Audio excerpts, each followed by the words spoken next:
Hola, soy Leonardo Vargas y junto a mis compañeros Edwin, William, Laura y Carlos estaremos reflexionando sobre 5 preguntas claves que nos arroja un análisis que hicimos sobre el caso de Howard Roark, protagonista del manantial de Ayn Rand. A través de estas 5 preguntas analizaremos la defensa de la libertad creativa. Comencemos. La primera pregunta nos dice que ¿cuáles son los antivalores que pueden contradecir el valor de la creatividad? Pues cuando hablamos de valores y de creatividad como un valor ético, nos referimos a la capacidad de expresar pues las ideas propias, la autenticidad y la libertad. Sin embargo, hay fuerzas que se oponen a este valor. El conformismo, por ejemplo, es uno de los principales antivalores, ya que pues fomenta la poca innovación, promueve la repetición y daña todo lo que haya establecido cuando hay conformismo. Otro antivalor es el plagio, que niega la autoría y la originalidad desde pues, la perspectiva de los autores que nos recomendaron en los párrafos de revisión básica de la clase. Tenemos a Jonas Hans, que retomando algo que dijo Siqueira, el creador tiene una responsabilidad ética sobre la obra y hacia la sociedad. El plagio rompe ese vínculo y no podemos olvidar pues también que la mediocridad lleva pues al fracaso de muchos procesos. Esto desprecia la excelencia y favorece la superficialidad que pues a lo largo ayudan a que los plagios pues dañen muchas cosas en nuestro mundo y nuestro entorno en la manera ética. Todo esto pues favorece a que se dañen las cosas y nos recuerda que la justicia implica reconocer la singularidad del otro y algo que la mediocridad ignora, ¿no? Cuando somos creativos, somos originales y hacemos que las cosas se nos den de una buena forma, pues todo esto nos lleva al éxito. Pero si nos regimos por estos antivalores, lo que nos hace es que nos lleve al fracaso y a la postre, pues los procesos se dañen y todo lo que tenga que ver con nuestra ética profesional, pues no podamos lograr los objetivos alcanzados. Continuemos con la segunda pregunta. ¿Cuál es la relación que existe entre la libertad, la creatividad y el plagio? Para esto, nuestro compañero William nos va a dar la respuesta. William. Hola Leo, gracias, muy amable compañeros. Bueno Leo, te quiero hacer primero obviamente que estos dos conceptos fundamentales en el mundo académico y artístico, que es lo que es la libertad creativa y el plagio, ya te hiciste obviamente, digamos, como una pequeña introducción. Esto, aunque parece opuesto, se relacionan de una manera muy importante para comprender la ética en la creación. Entonces, permíteme hacerte claridad lo que el concepto claro de lo que es la libertad creativa.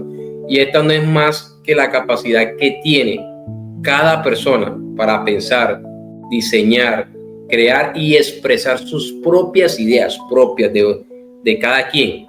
¿Qué significa? Crear sin presiones indebidas, todo referente a la integridad y a la hora actuando con autenticidad. Ese es un valor que impulsa la innovación, la originalidad y el pensamiento independiente. Y el concepto, no digamos, no muy abstracto, pero hay que entenderlo bien, y es que este es lo contrario. Mientras que el otro es algo que tomamos de nosotros mismos, el plagio es más lo contrario. ¿Por qué? Porque toma las ideas o el trabajo de una persona presentándola como si fueran propios. La parte de la ética, eso está obviamente muy mal visto porque es una forma de no ser honesto intelectualmente y afecta tanto al creador original como al que está generando obviamente la copia. El plagio obviamente niega toda la creatividad. Quien plagia evita el esfuerzo y el proceso creador de algo nuevo, porque obviamente no es propio de él, renunciando a su propia responsabilidad. Entonces esto da para que lleve que no va a ser una parte de autenticidad de cada persona. El plagio siempre va a ser la falsedad de la autoría de otra persona. ¿Y esto a qué lleva? Lleva a la razón que el plagio es considerado uno de los antivalores más grandes dentro del ámbito creativo. Y esto se ve tanto en la parte audiovisual, musical, en tesis de grado y en muchas. Aquí nos cansaríamos obviamente pues de hacerte yo un listado de todo esto lo que abarca. Y defender la libertad creativa significa respetar la autoría y el valor de la originalidad y actuar con integridad, hacer algo que sea propio y no tomar en ese modo los pensamientos y el trabajo de una persona que le dedicó tiempo, modo y lugar y tomarlo como propio. Gracias. Pues William, muy acertada tu respuesta. Podríamos también argumentar el tema con que la libertad es el terreno donde se puede mover todo el tema creativo y esto limita a los plagios, ¿verdad? Sí, correcto, totalmente de acuerdo. Ya te hacía la observación que esto obviamente pasa mucho en lo que son las tesis, lo que son en las partes de musical, porque obviamente es algo que no es propio de uno, o sea, no es un sentir de uno como tal. En la parte, digamos, de dignidad, yo le llamaría más como una dignidad personal, tomar algo que no es de nosotros y cualquier pensamiento que no sea de esa persona, así tú hayas dado la idea y tomarlo como tuyo, creo que estaría mal desde la ética. Ok, William, muchísimas gracias. Entonces, continuemos con la siguiente pregunta. La defensa que hizo Howard Roark de su caso se enmarca dentro de la conducta ética. Para esto, nuestro compañero Carlos nos dará la respuesta. Principios. Defender la integridad de su obra, mantener auténtico y no permitir alternaciones que distorsionen su visión en este sentido. Su defensa parece un acto de autenticidad radical, pero la ética de la responsabilidad que exige prever consecuencias y medir los efectos de nuestras acciones plantea otra lectura. Aquí la pregunta es, ¿tuvo en cuenta Roark el daño que podía causar? Reflexionó sobre los medios que eligió Paul Ricoeur, habló de la prudencia como una virtud que equilibra principios y consecuencias. Desde esta óptica, la acción de Roark podría ser vista como una imprudente. Un segundo eje es el de los derechos morales del autor. Roark tiene razones legítimas para defender la integridad de su obra. Estos derechos incluyen decidir qué modificaciones son aceptables y proteger el sentido original del diseño.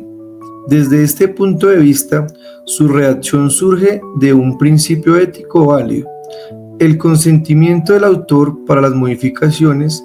El problema es que la forma en que se defiende se puede entrar en tensión con otros valores éticos. Existen vías institucionales eficaces para resolver el conflicto. En teoría, si arbitraje, tribunal, clausuras de integridad contractual, si Roark tenía alternativas menos lesivas, su decisión de llegar a una domiciliar, aunque simbólicamente poderosa, puede considerarse moralmente desproporcionada. Aquí entra Hal Jonas, quien habla del principio de responsabilidad y de la heurística del temor. Actuar considerando las políticas y daños. Desde la perspectiva, la destrucción del edificio parece ignorar la responsabilidad hacia los terceros.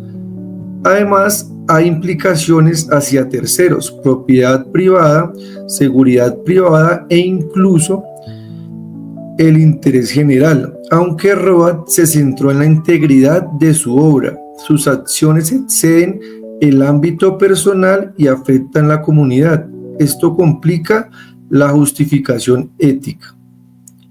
La defensa de Roth sí expresa integridad y autenticidad, pero desde una ética de la problemática, su acción es potente como manifestación de principios, pero cuestionable en evaluar consecuencias y alternativas.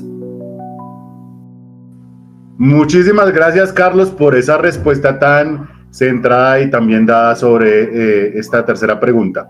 Continuemos con la cuarta pregunta y para esto nuestro compañero Edwin nos dará la respuesta. Si usted fuera la contraparte de Howard Roark, ¿con cuáles argumentos desvirtuaría la tesis de la libertad creativa?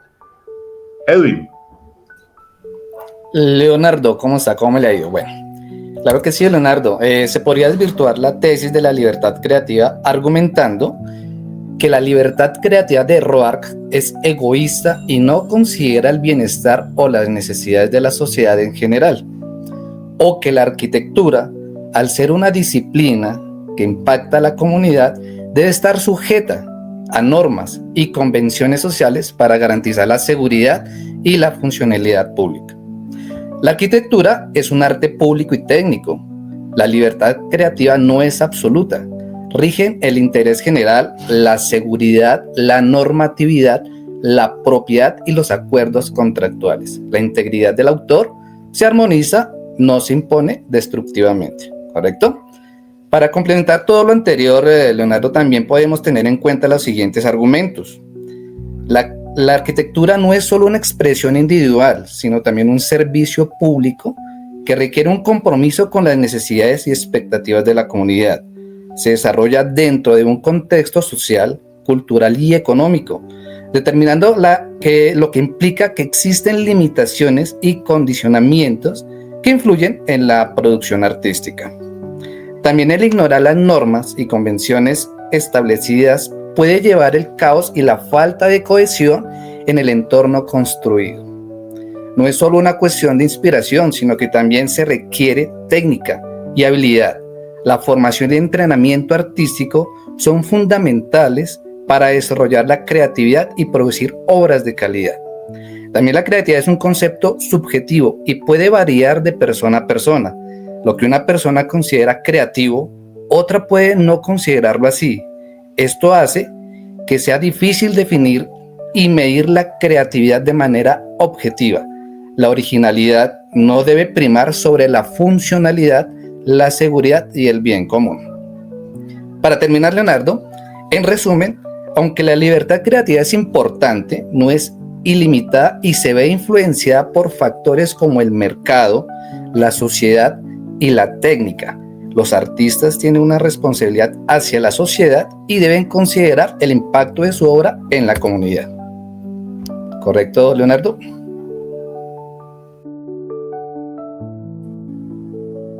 Edwin, muchísimas gracias por esa respuesta tan fundamentada, tan bien analizada y pues estudiada, ¿no? Continuamos con la siguiente pregunta y última, que es, si usted fuera el juez del caso de Howard Roark, ¿a favor de quién fallaría? Para esto, nuestra compañera Laura nos dará la siguiente respuesta. Como juez del caso de Howard Roark, enfrentaría un dilema ético y filosófico complejo. Después de considerar los argumentos presentados, fallaría a favor de Howard Roark. Mi decisión se basaría en la importancia de la libertad creativa y la individualidad de la sociedad.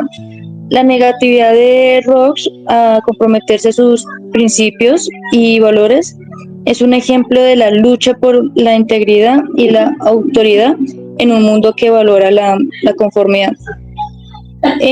Aunque la sociedad puede ser beneficiada de algunos modos, la innovación de Roark también es importante.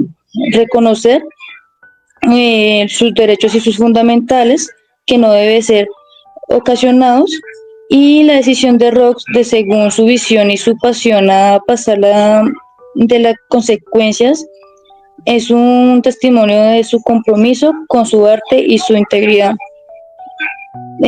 Su último instante, creo que lo liberal, creativo y la individual que tuvo Ross, con sus importantes continuaciones de la creación, yo lo vería más como que no le gustaba mucho como el término de ser eh, eh, como muy conveniente en sus puntos.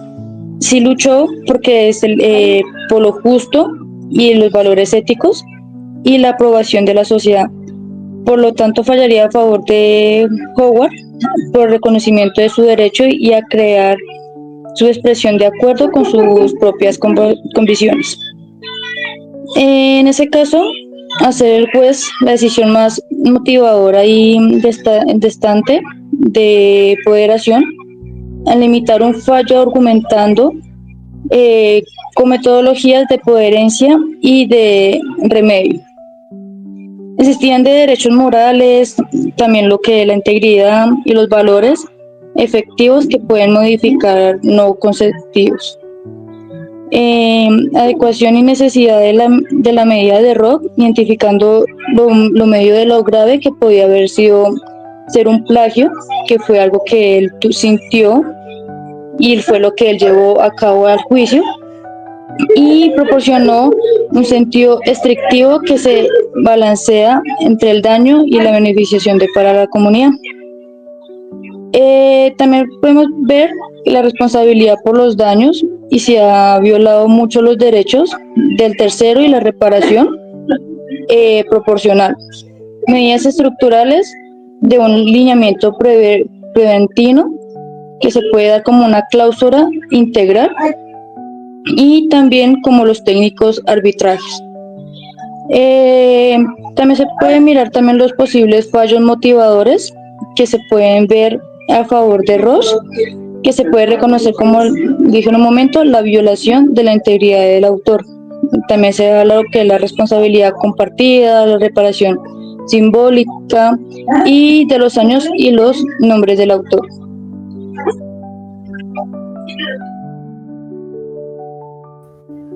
Laura, qué excelente respuesta nos acabas de dar. Muchísimas gracias por ayudarnos a entender un poco más cómo este caso pudo darnos estas 5 respuestas y todo este análisis que nos ha permitido comprender que la ética no solo es una cuestión de reglas, sino que es de principios que nos guían en la defensa de lo justo, lo auténtico y lo responsable. Este caso de Howard Roark nos demuestra que no es solo un personaje literario, sino que también puede ser un símbolo de lucha por la integridad y la creación de creatividad en todos nuestros entornos. Nosotros fuimos Leonardo, Edwin, William, Carlos y Laura, y esto fue un podcast creado para entender un poco sobre este caso. Muchísimas gracias y nos vemos en una próxima oportunidad.